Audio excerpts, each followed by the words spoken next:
Hello everyone, good morning. তো চলো দেখে নাও, বিছানার কাপড়গুলো সব গুছিয়ে নিলাম। তো এবার দেখো বিছানাটা গোছানো হয়ে গেছে। তো কেমন লাগছে সবাই জানিও। তো এবার দেখো এখানে একটু কথা বলছিলাম, আর সঙ্গে হচ্ছে চা। অনেকটা সকালবেলা আমি দুধ চা খাই,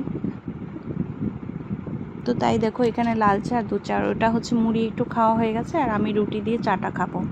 তো চলো দেখে নাও, সকালে এইভাবেই শুরু হলো। আর এখানে একটু ঠান্ডা ঠান্ডা লাগছিল, কারণ বাইরে একটু বৃষ্টি হচ্ছে তাই। তো এবার দেখো কাপড় ধোয়া ছিল, আর বাসনগুলো সব মাজা হয়ে গেছে, অনেক বাসন ছিল।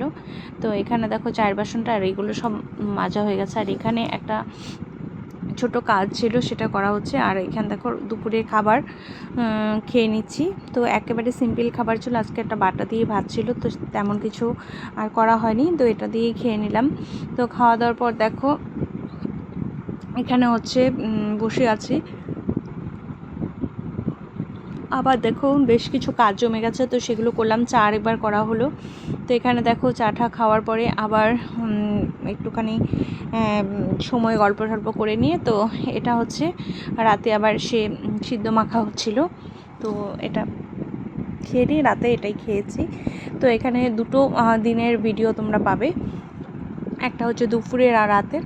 আর রাতে হচ্ছে একদম সিদ্ধ ভাত, নিরামিষ খাওয়া হয়েছিল, বাসন টাসন ছিল। আর পরের দিন দেখো পুজো দিতে চলে এসেছি। তো পুজো করা হচ্ছে, তো দেখে নাও কেমন লাগছে। তোমরা যারা পুজো দেখতে ভালোবাসো, তো অবশ্যই আমি সেজন্যই শেয়ার করলাম। তো কেমন হলো অবশ্যই জানিও। তো ছোট্ট একটা ব্লগের মধ্যে একটুখানি শেয়ার করে নিলাম। তো যেভাবে আমি পুজোটা করি, তো সেটাই তোমাদেরকে শেয়ার করলাম। তো কেমন লাগছে জানিও তোমরা সবাই। তো আমার তো ভীষণ ভালোই লাগছে। তো দেখে নাও। আর যাই হোক, এখানে হচ্ছে শঙ্খপুতি নিচ্ছি আমি। দেওয়ার পর এবার সবাই প্রণাম টনাম করে নিয়ে তা আমার কমপ্লিট হয়ে গেছে। তো চলো নেক্সট অনেক কাজ, প্রচুর কাজ করা হয়েছে, তো সেগুলো পরপর শেয়ার করছি, দেখতে থাকো। আশা করি তোমাদের ভালোই লাগবে। তো আমার ভিডিওতে কাজকর্ম আছে, প্লাস ঘোরাফেরা আছে, সবটাই আমি এখানে দেখানোর চেষ্টা করি। আর প্রতিদিন শুধু ঘরের কাজ ভালো লাগে না, তো সেই জন্য মাঝে মধ্যে মনে হয় যে না, এগুলো দেখো সব জামা কাপড় ধুয়ে মেলে দিয়েছি, কিন্তু ধোয়াটা আমি দেখাইনি, কিন্তু পরে দেখাচ্ছি। তো এখানে দেখো অনেক জামা কাপড় হয়ে গেছিলো, তো সেগুলো ধুতে হবে, কিচ্ছু করার নেই। আর এখানে মা একটু পেঁয়াজ কেটে নিয়েছে, একটা বাটা করবে সেই জন্য, ঠিক আছে। তো চলো দেখে নাও। আর বাইরে হচ্ছে ঠান্ডা, আর দেখো ভয়েস ওভারটা আমি দিচ্ছি একটু রাতে, তো আমার ঘুম পেয়ে যাচ্ছে। আর এখানে অনেকগুলো কাপড় জমে গেছে, সেগুলো সবটাই ধোবো। তো সেটা দেখো এবার চলে আসলাম কাপড়গুলো সব ধুতে। তো এখানে অনেক কাপড় জমে গেছিলো, তো সেটাই ভাবলাম যে ধুয়ে নিই। তো চলো দেখতে থাকো।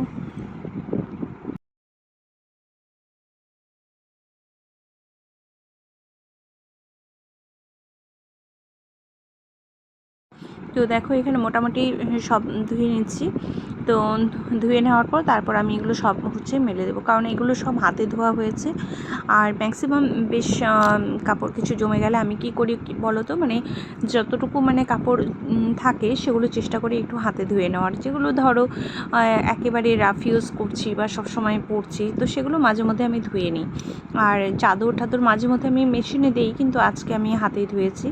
তো সেই জন্য কি বলো তো, শুকোতে একটু টাইম লাগে, কিন্তু দেখবে মেশিনে ধোয়া ভালো হয়, পরিষ্কার হয় যথেষ্ট। কিন্তু মানে খুব বেশি যে কাপড়গুলো একটু নোংরা থাকে, সেগুলো কিন্তু মেশিনে ধুলে খুব একটা ভালো পরিষ্কার হতে চায় না। তো সেই জন্য কী বলো তো, ডেইলি কাপড় জামাগুলো ডেইলি যদি ধুয়ে দেওয়া হয়, তাহলে সেটা পরিষ্কার থাকে, এবং তুমি মেশিনে দাও সে পরিষ্কার পরিচ্ছন্নতাই থাকে। আর কি বলো তো, মানে হাতের যে মানে ধোয়াটা, সেটা একটু মনে হয় আমার কাছে একটু বেশি ভালো মনে হয়। তো আমি প্রেফার করি, কিন্তু যখন হয়ে ওঠে না, তখন হচ্ছে অবশ্যই মানে মেশিনে দিতে হয়, কিছু করার নেই, কিন্তু হাতে ধোয়াটা হচ্ছে বেস্ট। আর দেখবে গরমকালে অ্যাকচুয়ালি আমার মানে যাবতীয় যা কাজ আমি মানে করে থাকি তার মধ্যে সবথেকে আমার প্রিয় কাজ হচ্ছে কাপড় ধোয়া। তো আমার কাপড় ধুতে ভীষণ ভালো লাগে, আর এটা আমি ছোটোবেলা থেকেই আমি ধুতে ভালোবাসি। এমনি অন্যান্য যে কাজগুলো তার মধ্যে আমার সবথেকে ভালো লাগার কাজ হচ্ছে কাপড় ধোয়া। তো অনেকেই হয়তো অপছন্দ করো, ভালোবাসো না, তো আমার ভালো লাগে। আমার সবথেকে মানে যদি কোনো কাজের মধ্যে মানে খুব বিরক্তকর একটা কাজ মনে হয় সেটা হচ্ছে এই ঘর মানে ঝাঁটা মানে ঝাড়ু প্লাস এইসব, মানে আমার এগুলো পছন্দ হয় না। কী বলো তো, মানে মোছাটা তবুও ঠিক আছে, মানে মুছে দিলাম, কিন্তু এই ঝাড়ফাড় এই ডাস্ট ব্যাপারটা না আমি একদম ঠিক একটা পছন্দ করি না, মানে আমার ভালো লাগে না। এই ধুলোবালির কাজ আমার একদম পছন্দ হয় না, তো এটা আমি সবসময় অ্যাভয়েড করি। আর গোছানো মোটামুটি খুব ভালো যে একেবারে টিপটপ করতে পারি সেটা আমার চেষ্টা করি, মানে জানি না কতটা কী করে উঠতে পারি, কিন্তু আমি ট্রাই করি, ঠিক আছে। কিন্তু মানে সবথেকে আমার যদি মানে কেউ জিজ্ঞেস করে আমাকে সবথেকে ভালো লাগার কাজ কী, তোমার পছন্দের কাজ কী, তো আমি অবশ্যই আমি হচ্ছে কাপড় নিট অ্যান্ড ক্লিন ধুতে আমি খুব ভালোবাসি। আমার এটা ভীষণ পছন্দের একটা মানে কাজ বলতে পারো, ঠিক আছে। এবং আমি জলটা একটুখানি বেশি নাড়াচাড়া করতেও আমার ভালো লাগে, জলটা ভীষণ পছন্দের। তো এটা হচ্ছে একটা বিষয়। আর যেটা ভালো লাগে সেটা হচ্ছে আমি মানে গরমকালে প্রেফার করি। তো চলো দেখে নাও, এখানে আজকে কাপড় ধোয়াটাই আমি বেশি শেয়ার করলাম। তো এভাবেই তোমরা একটু হাতে চেষ্টা করবে, হাতে মাঝে মধ্যে কাপড়গুলোকে ধুয়ে দেওয়ার। মেশিনে তো ঠিক আছে দেওয়া হচ্ছে, সেটা একটা ব্যাপার, কিন্তু যখন আমরা হাতে ধুবো সেটাও একটা মানে খুব ভালো লাগে দেখবে। আর বেশি ভালো কাপড়গুলো না মানে মেশিনে দিলে নষ্ট হয়ে যায়, আমি দেখেছি। মানে বেশ কিছু মানে ধরো ডিজাইন কাজ করা, সেগুলো একটু কাপড়গুলো কেমন যেন একটু মানে বেশ ফেড বা এরকম একটা ব্যাপার হয়ে থাকে।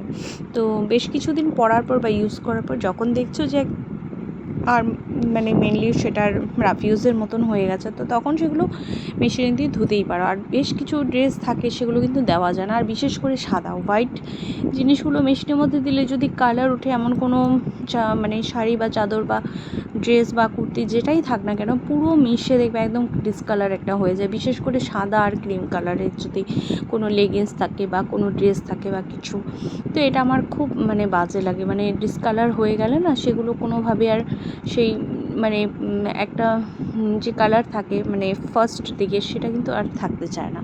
তো সেই জন্য আমার খুব খারাপ লাগে। এটা দেখো একদম হোয়াইট কালারের হচ্ছে চাদর, অলরেডি আমি তোমাদেরকে দেখিয়ে দিয়েছি। তো এখানে দেখো মা বেশ কিছু জিনিস সব রেডি করে ফেলেছে, তো সেটাও তোমাদের সামনে শেয়ার করছি। এই দেখো এই লঙ্কাগুলো সেগুলো সব দেওয়া হবে, আর এই দেখো কাপড় জামা সব ধোয়া হয়ে গেছে, আর এইখানেও কিছু কাপড় ছিল সেগুলো টোটালটাই ধোয়া হয়ে গেছে। তো এবার দেখো কী কী কেটেছিল সেগুলো তোমাদের সামনে একটু শেয়ার করে নিচ্ছি। পেঁয়াজ, রসুন, লঙ্কা সব কমপ্লিট হয়ে গেছে। তো চলো, পুজোও কমপ্লিট।